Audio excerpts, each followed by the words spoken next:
എൻ്റെ വീട് അപ്പൂൻ്റെയും എന്ന സിനിമയുടെ തിരക്കഥ സ്വന്തം അനുഭവത്തിൽ നിന്നാണ് ഉണ്ടായതെന്ന് ഇരട്ട തിരക്കഥാകൃത്തുക്കളായ ബോബി സഞ്ജയിലെ സഞ്ജയ്.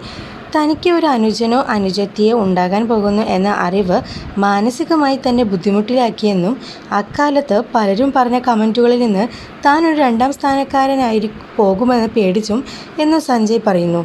തൻ്റെ സ്ഥാനം നഷ്ടപ്പെടുമെന്ന് കരുതി പിറക്കാൻ പോകുന്ന കുഞ്ഞിനെ ശത്രുവായി കാണുന്ന മാനസികാവസ്ഥ കുഞ്ഞുങ്ങളിൽ ഉണ്ടാകാൻ സാധ്യതയുണ്ടെന്നും അതുകാരണം കുട്ടി ഏതു രീതിയിൽ പ്രവർത്തിക്കുമെന്നും പറയാൻ കഴിയില്ലെന്നും സഞ്ജയ് പറഞ്ഞു. കണ്ണൂരിൽ 12 വയസ്സുകാരി 4 മാസം പ്രായമുള്ള കുഞ്ഞിനെ കൊലപ്പെടുത്തിയ സംഭവത്തോട് പ്രതികരിക്കുകയായിരുന്നു തിരക്കഥാകൃത്ത് സഞ്ജയ്. അദ്ദേഹം പറയുന്നത് ഇങ്ങനെ: കണ്ണൂരിൽ 12 വയസ്സുള്ള ഒരു കുട്ടി 4 മാസം പ്രായമായ കുഞ്ഞിനെ ഇല്ലാതാക്കി എന്ന വാർത്ത നിങ്ങൾ പറഞ്ഞപ്പോഴാണ് ഞാൻ അറിഞ്ഞത്. സിനിമയുമായി ബന്ധപ്പെട്ട് ചില തിരക്കുകൾ കാരണം വാർത്ത ശ്രദ്ധിക്കാൻ കഴിഞ്ഞില്ല. സംഭവം സത്യമാണെങ്കിൽ വളരെ നിർഭാഗ്യകരമായി പോയി. ഞങ്ങൾ എഴുതിയ എൻ്റെ വീട് അപ്പൂൻ്റെ എന്ന സിനിമയുടെ കഥയും അത്തരത്തിലൊന്നും ആയിരുന്നല്ലോ. എനിക്ക് ആ കഥ എഴുതാനുണ്ടായ പ്രചോദനം എൻ്റെ തന്നെ അനുഭവമായിരുന്നു. എൻ്റെ അമ്മ വീണ്ടും ഗർഭിണിയായപ്പോൾ എനിക്കൊരു അരക്ഷിതാവസ്ഥ തോന്നിയിരുന്നു. ആ ഒരു തോന്നലിൽ നിന്നുണ്ടായ പ്രചോദനമാണ് ആ കഥയായി മാറിയത്. ഇനിയൊരു കുഞ്ഞു വരുമ്പോൾ നിന്നോടുള്ള സ്നേഹം പോകുമെന്നും എന്നോട് ബന്ധുക്കളിൽ ചിലർ പറഞ്ഞു.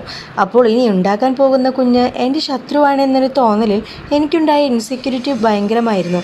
പക്ഷേ അതിൻ്റെ ഒരു ഗുണം എന്താണെന്ന് വെച്ചാൽ ആ പ്രശ്നം എനിക്ക് ഉണ്ടാകാത്ത രീതിയിലാണ് എൻ്റെ മാതാപിതാക്കൾ ആ വിഷയം കൈകാര്യം ചെയ്തത്. അതുകൊണ്ട് തന്നെ എനിക്ക് താഴെ ഉണ്ടായ എൻ്റെ അനുജത്തി എനിക്ക് ഏറെ പ്രിയപ്പെട്ടവളായി മാറി. അവൾ ഉണ്ടായത് എൻ്റെ സന്തോഷ നിമിഷമായി മാറുന്ന രീതിയിൽ ആണ് എൻ്റെ അച്ഛനും അമ്മയും എന്നെ നോക്കിയത്. എങ്കിലും അത്തരമൊരു തോന്നൽ എനിക്കുണ്ടായത് വർഷങ്ങൾക്ക് ശേഷം ഒരു കഥ എഴുതുവാൻ എന്നെ പ്രേരിപ്പിച്ചു. എനിക്ക് അത് മറികടക്കാൻ കഴിഞ്ഞെങ്കിലും എല്ലാ കുട്ടികൾക്കും അതിന് കഴിയണം എന്നില്ലല്ലോ.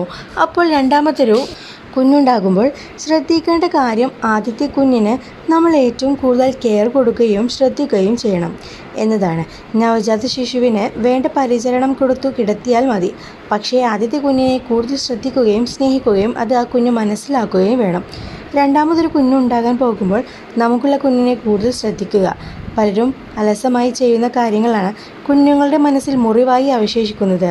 ഒരു അനുജനോ അനുജത്തിയോ വരാൻ പോകുമ്പോൾ ചിലർ കുട്ടിയോട് പറയും, നിന്നെ ഇനി ഇവർക്ക് വേണ്ട, അല്ലെങ്കിൽ പുതിയ ആൾ വരാൻ പോവുകയാണോ, ഇനിയിപ്പോൾ നിന്നെ ഇതുപോലെ നോക്കാനൊന്നും അമ്മയ്ക്ക് പറ്റില്ല, നിന്നെ ആർക്കും വേണ്ടതാകും എന്നൊക്കെ. അത് കുഞ്ഞു മനസ്സിൽ ഉണ്ടാകുന്ന മുറിവ് ചിലപ്പോൾ ആർക്കും മനസ്സിലായി എന്നും വരില്ല.